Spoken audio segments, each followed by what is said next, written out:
India का जो middle class है उसका दम घुट रहा है, वो तेजी से कंगाली की तरफ जा रहा है। ये ग्राफ देखिए, एक तरफ फूड इन्फ्लेशन पिछले 10 साल में बहुत तेजी से ऊपर गया है और दूसरी तरफ मिडिल क्लास परिवारों की कमाई ना के बराबर बढ़ी है, वही की वही अटकी हुई है।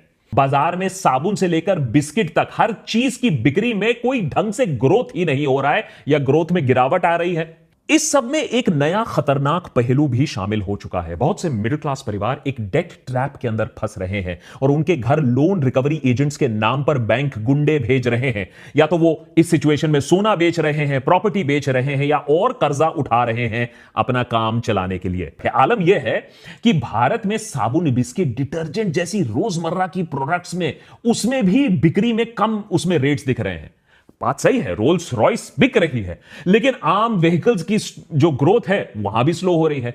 टू व्हीलर के सेल्स में 17% की गिरावट आई है लेटेस्ट न्यूज के अकॉर्डिंग।